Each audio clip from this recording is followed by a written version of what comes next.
Daily Broadside at 801 last night. I lost one of my favorite goblet. I was drinking. I put it in the sink to rinse it out before I put it in the dishwasher. Dropped it and it broke. Thick, like half-inch glass. It was such a phenomenal piece of kit.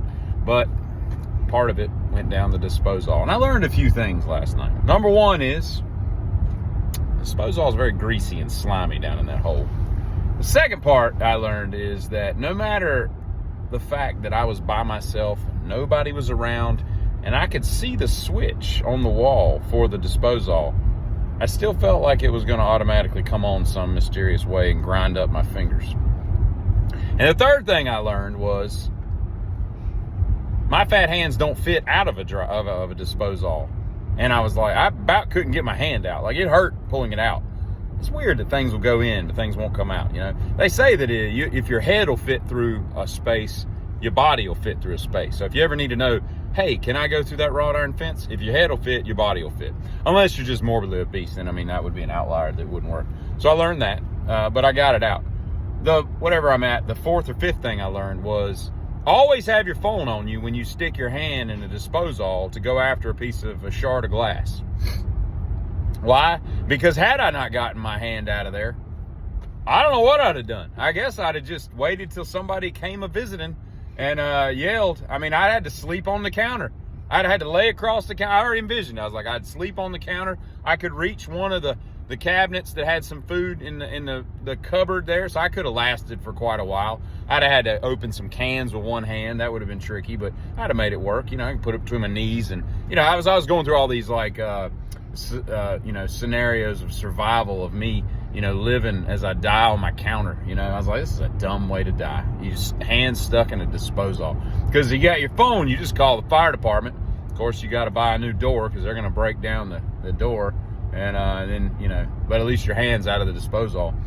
Because I was like, I don't think I can reach up underneath there and take that thing apart. And the bolts are too big for my hand, or too tight for my hand. Anyway, so I learned numerous things. The last thing I learned was I never found that piece of glass. And I tried it with tongs. I tried it with everything. I couldn't find it. I know it went down there because I watched it happen. So we sent caution to the wind, and we just we ground it up. And what I learned, the seventh thing, is that disposal will eat glass, even if it's a half-inch thick and 30 years old. So there's that. I was talking to this girl the other day, a friend of mine. She was talking about this new guy she'd been seeing. I was like, well, how's it going? She's like, well, I don't know if he's the one. I'm like, what makes you think that? He's like, he can't list the months in order. I'm like, he doesn't know the months of the year? Is he American? And I was like, well, I guess they have the same months in the entire world. But nevertheless, she was like, oh, yeah, he knows the months. And I was like, what do you mean? He's like, he just can't list them in order. So if you told him, like, May, he wouldn't know what's next. He's like, no clue. He can guess. He'll get close. You know, he'll be within, like, the season more. He's like, May, July, September. You know, no, Randy. You know, whatever. So I was like, I don't know what flag color that is. I don't think that's a red flag.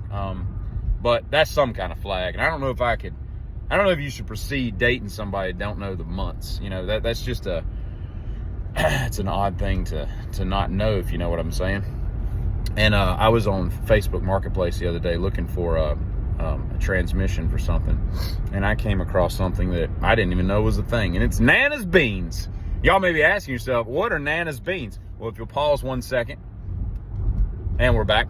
No, I'm going to need to pause a second and then stop it, and then I'll put Nana's beans in. All right, hold on a second.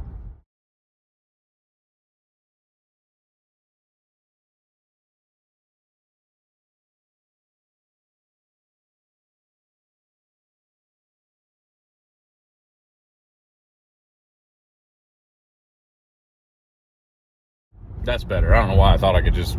I'm not smart enough to splice a picture into a video while I'm talking. I don't know how y'all do that, where there's like a picture above your head while you're talking.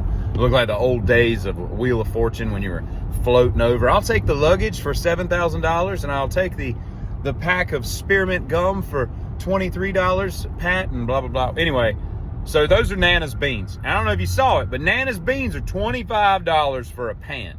Now, that's like an 8x11 pan or whatever those barbecue trays are.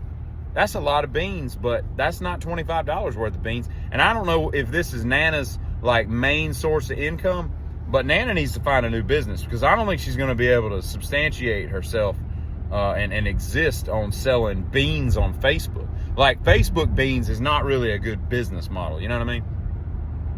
I don't know. Maybe she's making a killing and I just don't even know it. And there's nobody on planet Earth you can convince me knows the difference between rattan and wicker. And I was talking to a girl, a friend of mine, just like 3-4 days ago, and she was telling me that when her kids were younger, we were talking about serial killers and how they all pissed the bed. And she's like, yeah, my son had a problem up until, his later than he should have been with urinating in the bed. And I'm like, oh, interesting. And she's like, so we got, an alarm for him. And I'm like, oh, what? And while I'm talking to her, I'm Googling piss alarm. And damn if that doesn't come up. There's like 1 million different piss alarms. I can't even wrap my head around how this works. I said, so how does this work? She's like, well, let me wrap your head around it. She said, while you're sleeping, you piss the bed, and it somehow senses that there's a wet substance in the bed, and it sounds an alarm. I said, how loud is it? Like, it wasn't enough to wake him up. It didn't work. And I'm like, did you get your money back? I was like, I imagine you can't return piss alarms because you pissed all over me. Most of the time when you piss on something, you can't return it. That's a law that I've found is true in most business models. We don't take this back. Why? Yeah, I got the receipt. I understand, but you've pissed on it. We don't normally take things. I mean, that would be true in anything. You go into a bakery and buy a baker's dozen of muffins, go home and piss on it. Try taking it back. They're not going to take that. They're going to be like, take these piss muffins and get them out of our bakery. Anyway, so she didn't get her money back because they don't take it back. It sounds like, apparently it's like something akin to like a fire alarm or smoke alarm, smoke detector. That's what, and I imagine like, and I'm like, well, I don't think I want a smoke detector sound going off in the middle of the night, when really it's just little Johnny pissing the bed, and I'm grabbing the kids and the dogs and running out of the house because I think things are on fire. I'm just saying, different strokes, man. Anyway, so if you got problems with pissing the bed, even if you're like older and maybe incontinent or something, RB, get yourself a piss alarm, and maybe things will get better. Get it?